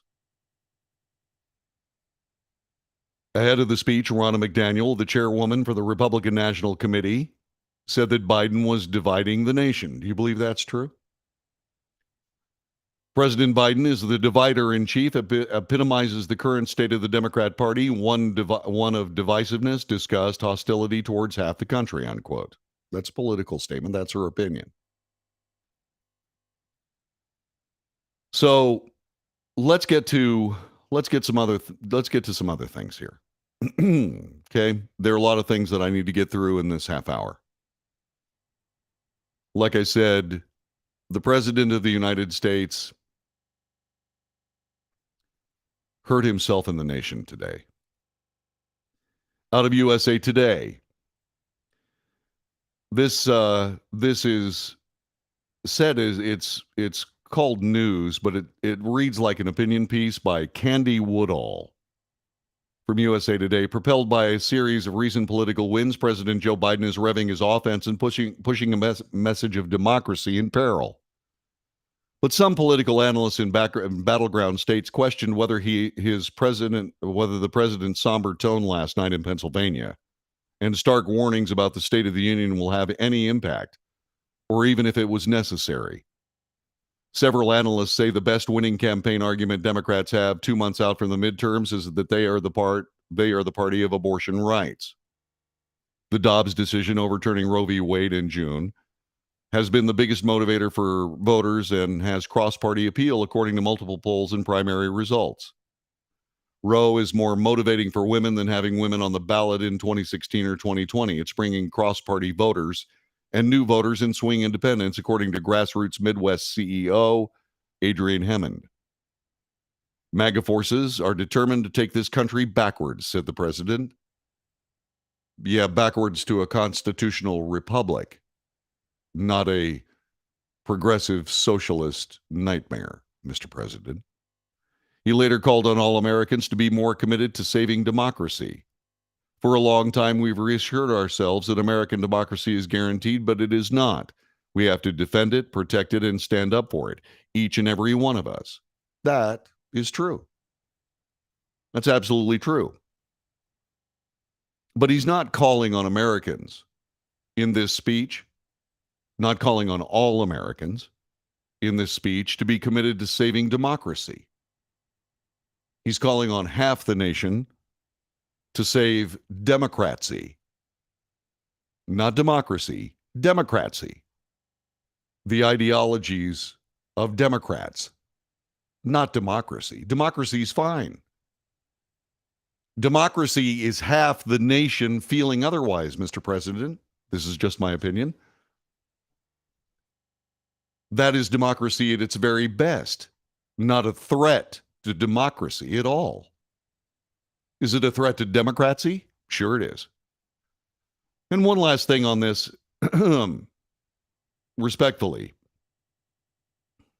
to say that MAGA extremists are the most extreme part of the Democrat Party.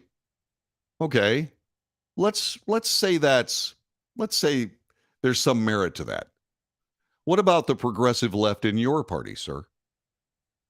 If you want to be a unifier, and you said so in your inauguration speech, if you want to be a unifier, why didn't you bring up the leftist, progressive, socialist, anti-American, okay, fascist people that want to turn this into a socialist politician's playground? What about those people? Are they trying to do anything about democracy? Only if you consider what happened in the Soviet Union, now defunct because of the garbage they tried to foist on their people. Only if you consider that to be democracy. They certainly did. I don't consider what they did democracy at all.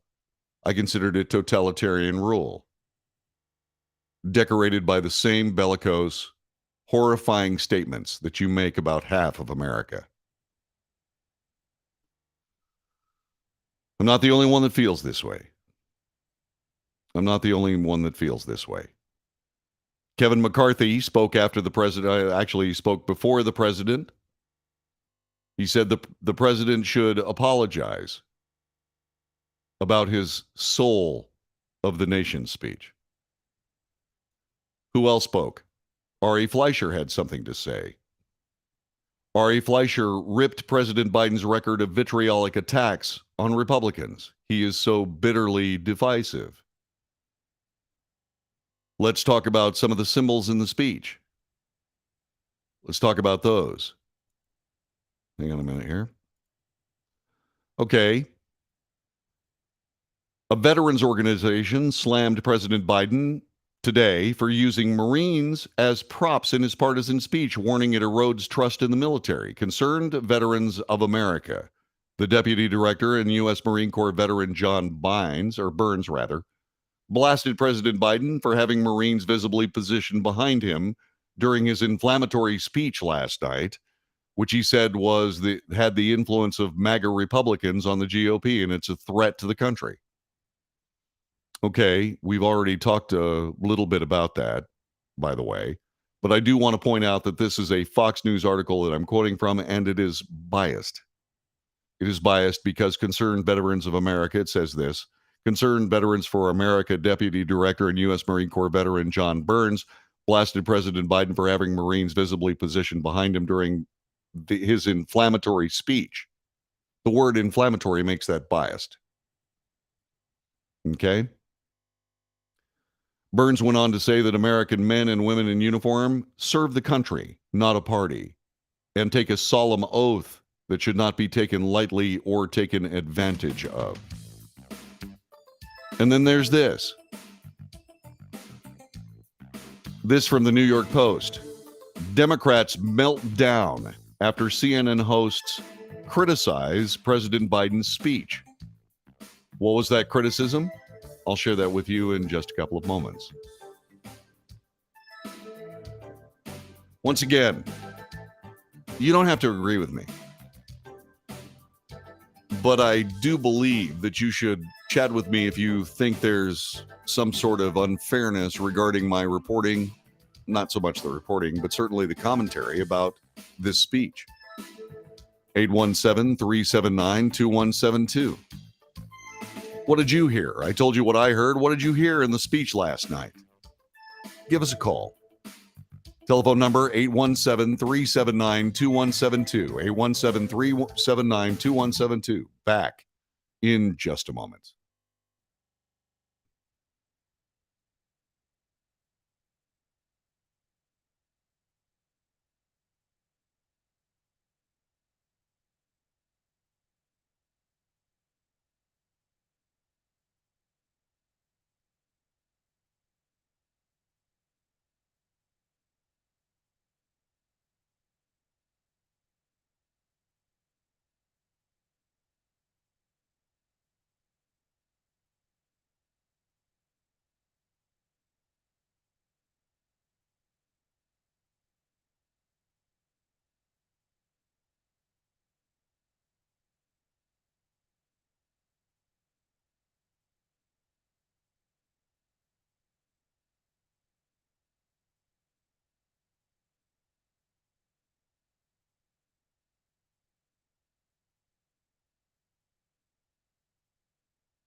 This is the Wells Report. My name is John David Wells. Our telephone number is 817-379-2172.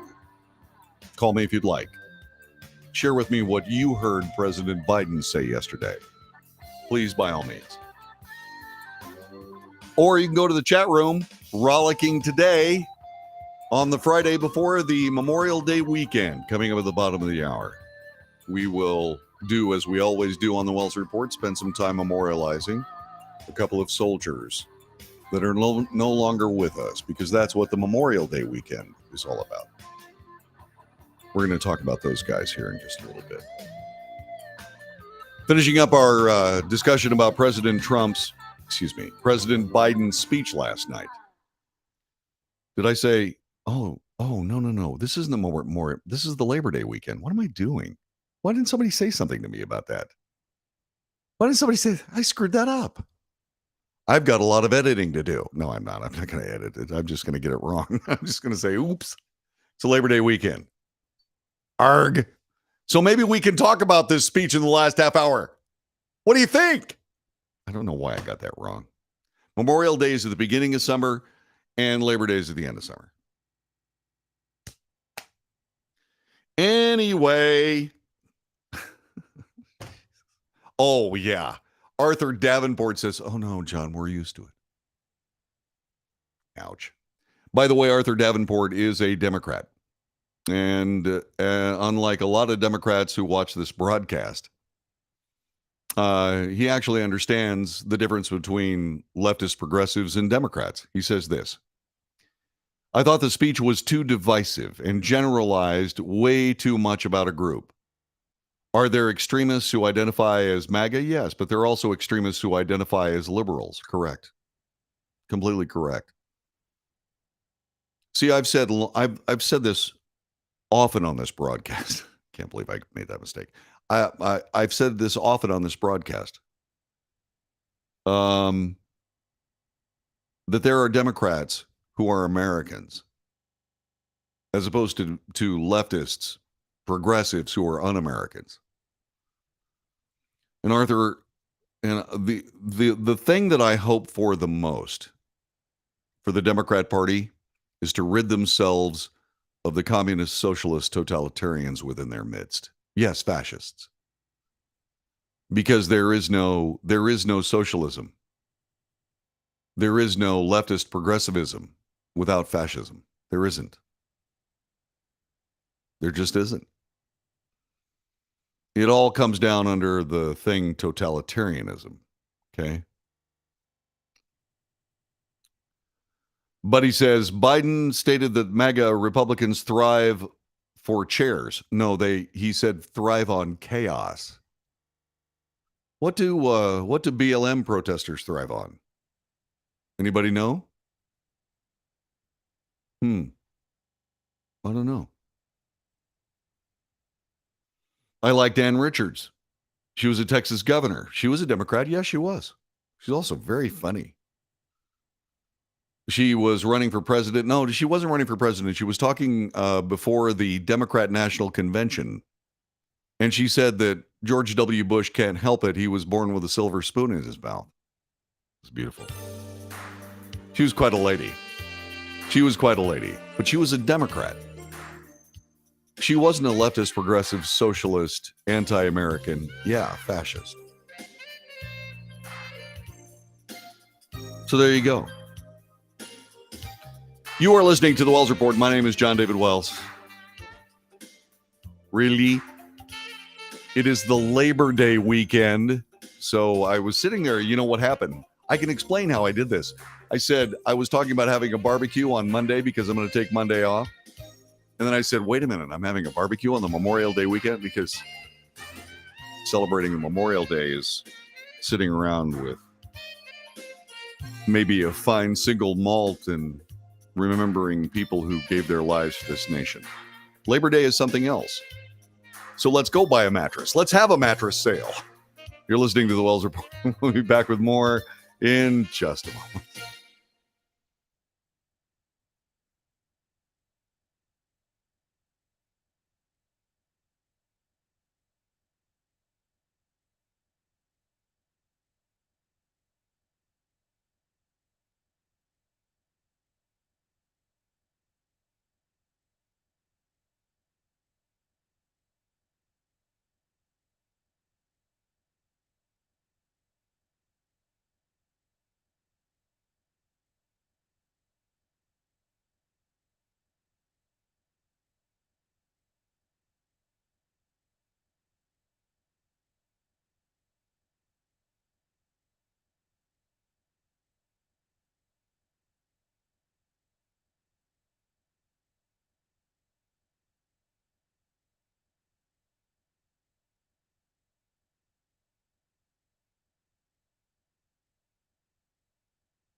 This is the Wells Report. My name is John David Wells. Our telephone number is 817-379-2172. Please join us. You can join us on the chat room. I made a mistake on this broadcast. I got Labor Day and Memorial Day confused.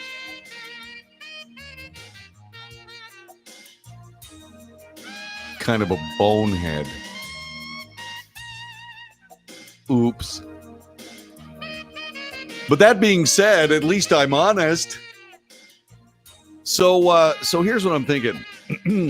I was just about to ask if you think this is valuable in any way, even if it's just valuable for buffoonish effect when I make a mistake like that. Please, by all means, share this with your friends. I can't do it. So let's keep talking about President Biden's speech. So President Biden's speech was called out as divisive by people on both sides of the aisle because it was. It's unfortunate. I'm old enough to remember something that was called the Malaise speech by Jimmy Carter. And it was an admission of defeat by the President of the United States. And he tried to use a message of defeat, as a way to try to bolster Americans' morale. Did it work? Maybe, maybe not. But I can say that it was historic as a presidential admission of defeat. This speech sounded like a presidential declaration of war against half of America.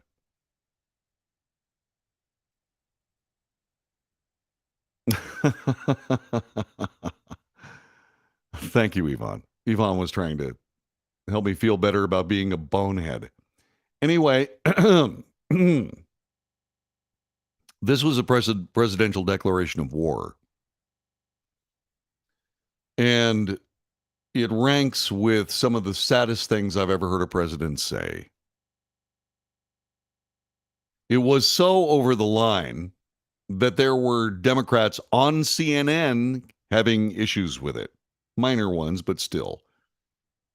Democrats had an online meltdown after hosts from their leftist network, CNN, dared question President Biden's use of the military during his fiery primetime attack on his Republican rivals. This is news from CNN. Host Breonna Kyler, and Jeff Zeleny were just a few of the people upset at the commander-in-chief using Marines to back him during his speech, sparking demands for their axing and an outright boycott of the left-wing CNN. One person whose Twitter bio includes hashtag Biden-Harris 2020, hashtag tweeted Zeleny for just saying that using the Marine band was a break with White House traditions. This person said, quote, "You are clearly a shill for the RNC," unquote, meaning the Republican National Convention, or committee rather. And then they went on to say, quote, "Your sheets are showing," unquote. New Day host Kyler was first to spark the meltdown, writing, "Whatever you think of the speech, the military is supposed to be apolitical. Positioning Marines in uniform behind President Biden for a political speech flies in the face of that. It's wrong when Democrats do it. It's wrong when Republicans do it. Correct, it's wrong."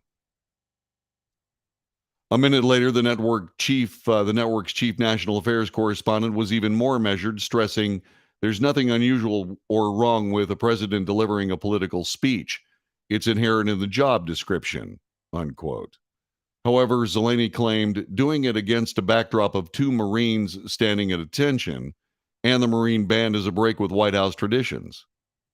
Actually, in point of fact, the Marines were standing at ceremonial parade rest, not attention. Sorry, I'm a first sergeant. I notice these things. Zeleny claimed doing it against a backdrop of two Marines standing at attention is a break with White House tradition. Both were soon flooded by people who said they had unfollowed them, as well as calls to boycott CNN over the simple statements. Breonna Kyler has sold her soul, one person wrote, to more than 90,000 followers, while others said the tweet proved she's now straight up MAGA. Look at that. Look at that.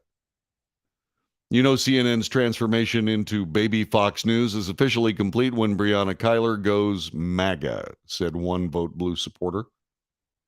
Uncovering the Truth podcaster Dash Dabrowski told his 109,000 followers that Kyler's criticism proved that CNN stands against Biden and supports fascism. Ouch. Others suggested that because Kyler and Zeleny had shared the same thought, it must be proof they were under the control of right-wing forces, supposedly now in charge of the network. Former MSNBC host Keith Olbermann told his 1 million followers that CNN staff are, quote, living in the dread of being steltered, unquote, referring to the recent axing of host Brian Stelter by the new right-wing management. Having said that, he wrote, Kyler and Zeleny should be fired tonight. Sorry. Keith. Olbermann also added Poppy Harlow to his list while sharing a message condemning CNN's embarrassing coverage of Biden's speech.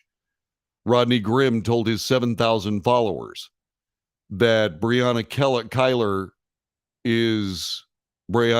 is now quiet quitting in anger that CNN is turning into Fox News.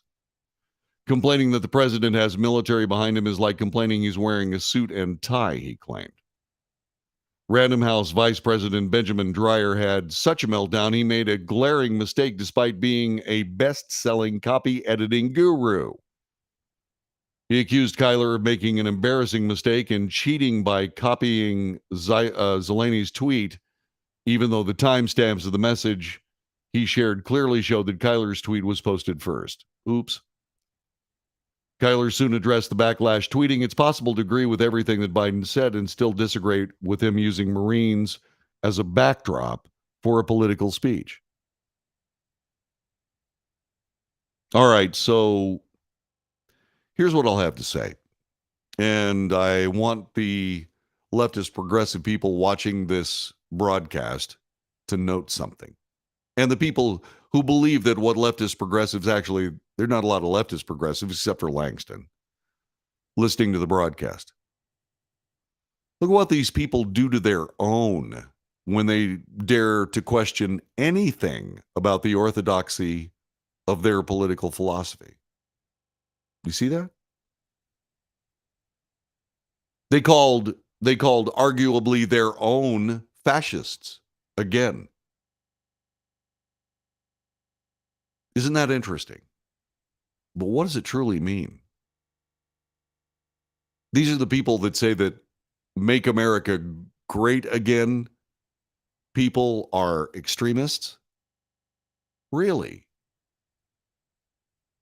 What this says is this leftist, progressive, anti-American movement doesn't care who they slaughter on their way to socialist totalitarian greatness. They don't care. They don't care who they slaughter. They don't care who they stomp on. They don't care who they cancel. They don't care about any of it. Anybody who disagrees is the enemy, including their own. You are seeing that, right? So by all means, go ahead and celebrate that the left is crapping on Make America Great Again patriots. Go ahead and do that. But you remember your celebration when the baleful eye of totalitarianism, oppression, tyranny of the left turns its baleful eye on you. It's only a matter of time. It's only a matter of time. Believe me, there are an awful lot of card-carrying, very serious members of the Communist Party of the Soviet Union that ended their lives starving and freezing to death in Siberia, in the Gulag Archipelago. There are a lot of true believers that ended up there.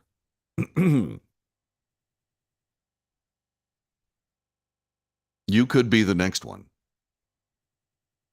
This is what happens. You see, when you say something that goes against the orthodoxy, you're immediately shunned and shamed and made into an enemy. And therefore, because you are an enemy of the state, well, what we're going to do is we're going to kill you. It's true. Absolutely true. And so all these people that are snuggling up to this leftist progressivism, you might think it's kind of avant-garde and cool to have an all-powerful government making all your decisions for you so you don't have to think about it. But I assure you, it's disastrous.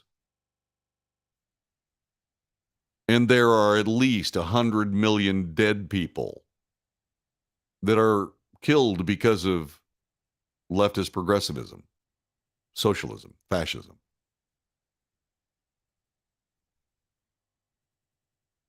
And then when you see without question the blind spot of calling Make America Great Again patriots, when you try to turn them into extremists and enemies of the state without acknowledging the group on the left side of the political spectrum, Black Lives Matter,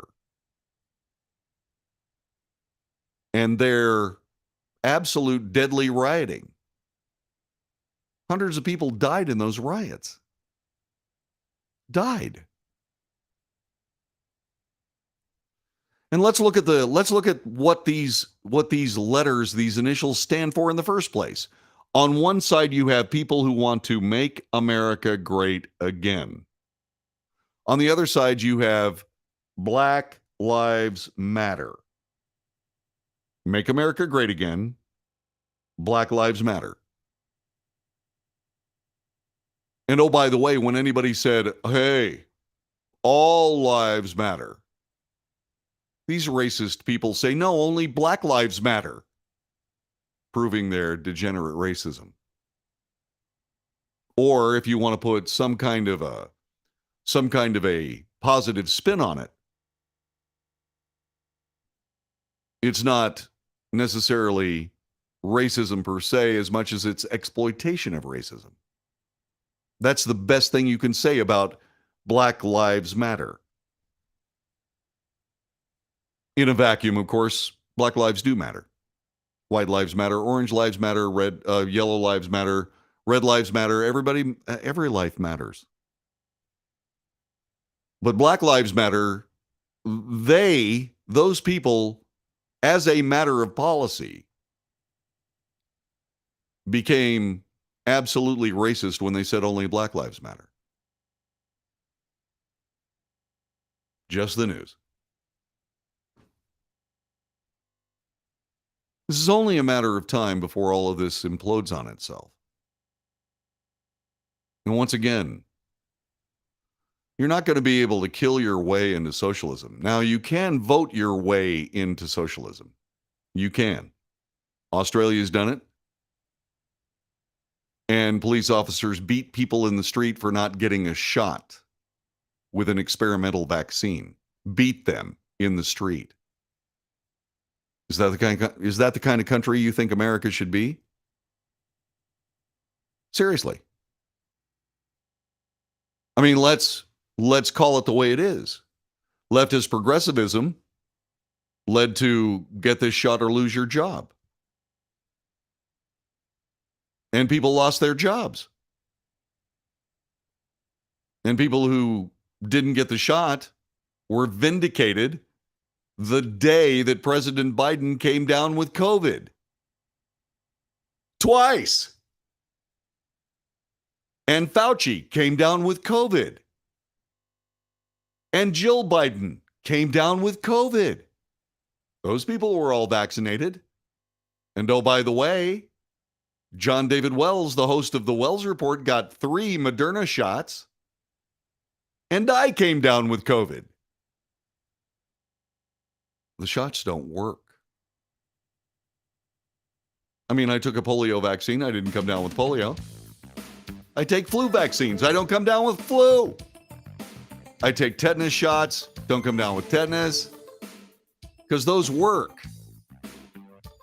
And the next round of boosters by Pfizer, BioNTech, and Moderna, just approved by the FDA for emergency authorization. They got an emergency authorization use.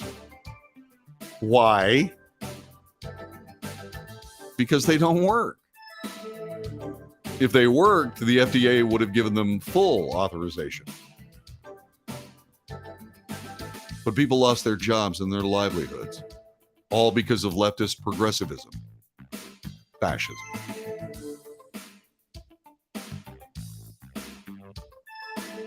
We hold these truths to be self-evident. If you disagree, call me. This is the Wells Report.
This is the Wells Report. My name is John David Wells, and strangely, contrary to what you may have heard, this is the Labor Day weekend. Some moron may have told you that it's the Memorial Day weekend. It's not. It's the Labor Day weekend.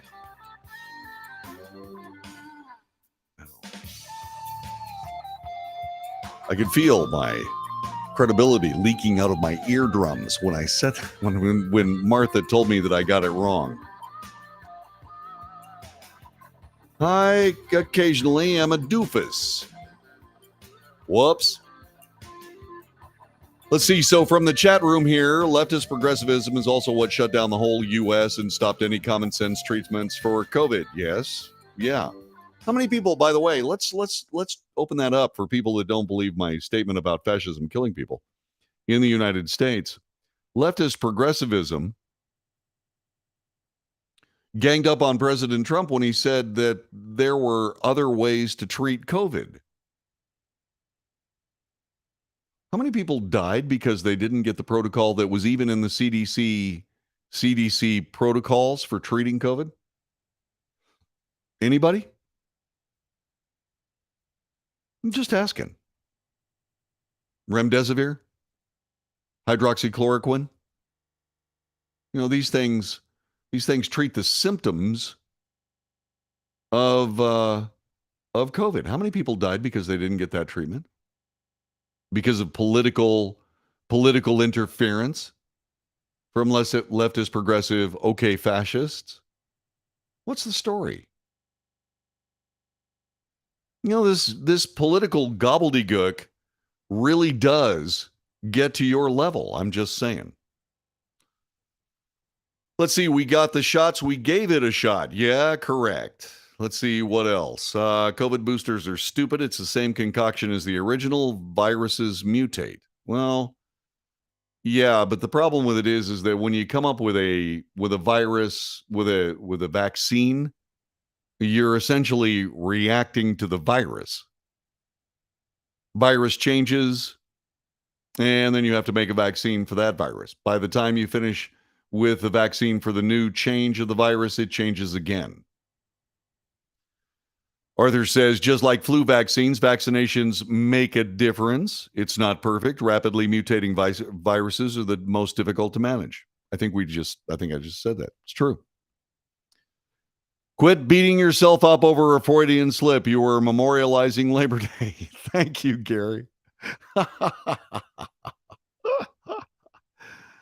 Jessica says the jabs are a multi-billion-dollar industry. If you believe that the government and Big Pharma are really looking out for you, I hope you wake up before it kills you. Well, Yeah, So let's talk about Labor Day since it's not Memorial Day weekend. Labor Day 2022 occurs Monday, September 5th. Labor Day pays tribute to the contributions and achievements of American workers, is traditionally observed on the first Monday in September. Created by the labor movement in the late 19th century, became a federal holiday in 1894. Labor Day weekend also symbolizes the end of summer for many Americans and it's celebrated with parties and street parades and athletic events. Labor Day is an annual celebration of workers and their achievements, originated in during one of American labor history's most dismal chapters. In the late 1800s, at the height of the Industrial Revolution in the U.S., the average American worked 12-hour days, 7-day weeks in order to eke out a basic living. Despite restrictions in some states, children as young as 5 or 6 toiled in the mills, factories, and mines across the country, earning a fraction of their adult counterpart wages. People of all ages, particularly the very poor and recent immigrants, often faced extremely unsafe working conditions, with insufficient access to fresh air, sanitary facilities, and breaks. As manufacturing increasingly supplanted agriculture as the wellspring of American employment, labor unions, which had first appeared in the late 18th century, grew more prominent and vocal. They began organizing strikes and rallies to protest poorer conditions, compel employers to renegotiate hours and pay. Many of these events turned violent during this period, including the infamous Haymarket Riot of 1886, in which several Chicago policemen and workers were killed. Others gave rise to long-standing traditions. On September 5th, 1882, 10,000 workers took unpaid time off to march from City Hall to Union Square in New York City, holding the first Labor Day parade in U.S. history. The idea of a working man's holiday celebrated on the first Monday in September caught on in other industrialized centers in the world.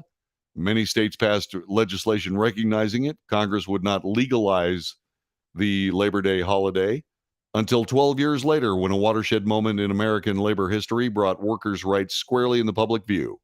On May 11, 1894, employers of the Pullman Palace Car Company in Chicago went on strike to protest wage cuts and the firing of union representatives. On June 26, the American Railroad Union, led by Eugene V. Debs, called for a boycott of all Pullman railway cars, crippling railroad traffic nationwide. To break the Pullman strike, the federal government dispatched troops to Chicago unleashing a wave of riots that resulted in the deaths of more than a dozen workers. Labor Day. It's a good day. It's a good holiday. Glad we're doing it. Not as good as Memorial Day, of course, but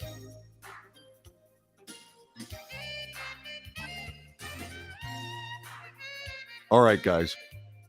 Thank you very much for watching. Thank you very much for supporting the broadcast, even when I screw up basic details. Make good decisions and be safe. And whatever you do, I will see you Tuesday right here. Is it a date? Good. God bless you. Take good care. Have a great Labor Day weekend.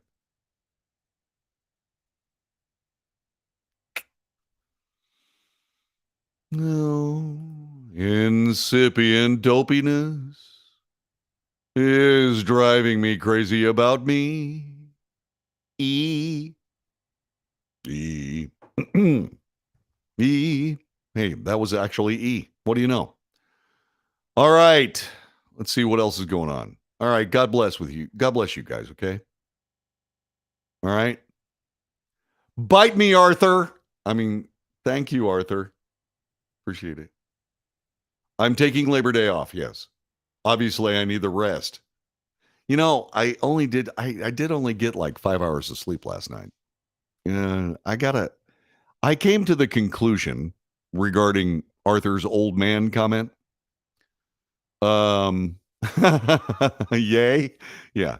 I came to the conclusion this morning that I need more sleep. I need to go to bed by 10 o'clock because whether I want to or not, Odin, my dog, gets me up at 6 o'clock. He can tell time. It's 6 o'clock on the button every day. He puts his big black nose on my face and licks me. Odin.